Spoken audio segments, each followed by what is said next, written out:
The This night space is his perfect wife for the walked shoot. out, I agree, she the left lighting him is with great. a crying We can set up the baby, cameras right a here. stack of Let's bring the unpaid team up here bills, tomorrow. and one Perfect, let's do sentence it. that would Sounds haunt good. him for the next 3 years. No one will ever love a poor single dad, Daniel. You'll die alone in this apartment, and so will she. The door slammed before he could answer, and in the silence that followed, all he could hear was his newborn daughter's cry and the sound of his own heart breaking into pieces he wasn't sure he could ever put back together. Before we continue, if you believe in kindness, in second chances, and in stories that remind us people can rebuild their lives no matter how broken they start, hit that like button, drop a comment below, share this with someone who needs hope today, and subscribe to Kindness so you never miss a story like this one. Daniel Reyes was 26 when his world collapsed. He had been working as a warehouse clerk, barely scraping together enough to cover rent, and when his wife left, she took the car, half the furniture, and whatever confidence he had left. What she left behind was little Ellie, 6 months old, wrapped in a blanket that still smelled like her mother's perfume. Daniel remembered standing in that empty apartment, holding his daughter against his chest and making a promise he didn't know how he'd keep. He would never let her feel unwanted, not for a single day of her life, even if it cost him everything. The years that followed were brutal in ways only single parents truly understand. Daniel worked 2 jobs, sometimes 3, stitching together enough hours to pay for daycare, formula, and a roof over their heads. He missed sleep more nights than he could count.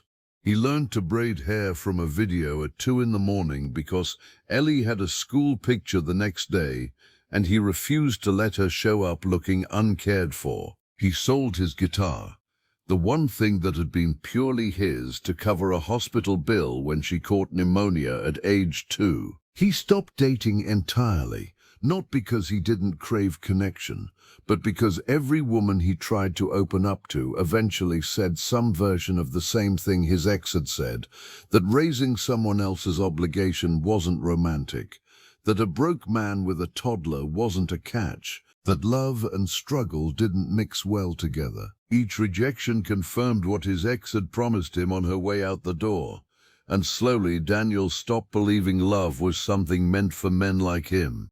By the time Ellie turned 5, Daniel had landed a job as a maintenance technician at Ashworth Tower, a gleaming corporate building downtown that felt like another planet compared to the cramped apartment he called home. He fixed leaking pipes, replaced flickering lights, and kept the elevators running for executives who rarely looked twice at the man in the gray uniform. He didn't mind being invisible.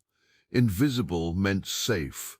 Invisible meant no one could hurt him or his daughter again. Everything changed on an ordinary Tuesday evening when the building was nearly empty and a storm knocked out power on the top floors. Daniel was called in to fix the backup generator, moving quickly through dim hallways with his flashlight and toolbox, when he heard a voice calling for help.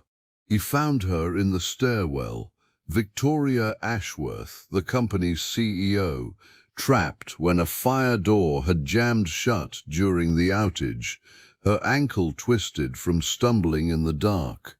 Daniel didn't hesitate.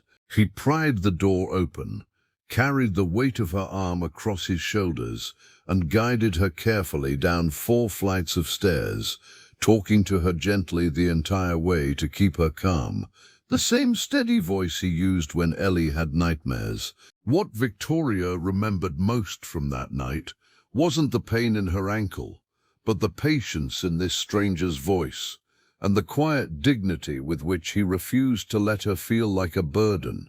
In the weeks that followed, she began noticing him in ways she hadn't before, learning his name, then his story, piece by piece from co-workers who spoke of him with quiet respect. She learned about Ellie, about the 2 jobs, about the man who never complained even when life had given him every reason to. Victoria had built an empire from nothing, clawing her way up through boardrooms that doubted a woman could lead, and she recognized something in Daniel that most people missed entirely. Not weakness, but a strength forged by relentless love. One evening, as the office emptied out, Victoria found Daniel replacing a ceiling tile and, gathering a courage she hadn't needed in years, asked him to stay after his shift, just to talk. What began as an awkward, hesitant conversation over vending machine coffee turned into hours of honesty neither of them expected.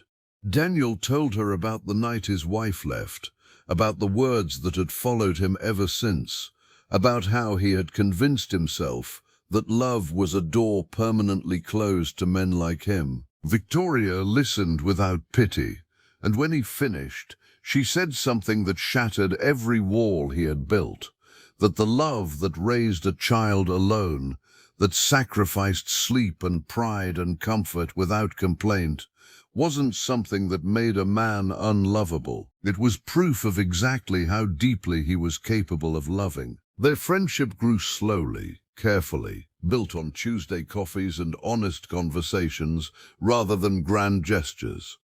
Victoria met Ellie on a Saturday afternoon, kneeling down to the little girl's height, and something in Daniel's chest loosened when he saw how naturally Ellie reached for her hand. Months passed, and the distance between maintenance technician and CEO stopped mattering to either of them because what they had found wasn't about titles or paychecks. It was about two people who had both been underestimated, choosing to see each other fully. On the night Daniel finally worked up the courage to tell Victoria he loved her, standing in the same stairwell where they first met, he thought of his ex-wife's cruel prediction and realized, for the first time in years, that she had been wrong.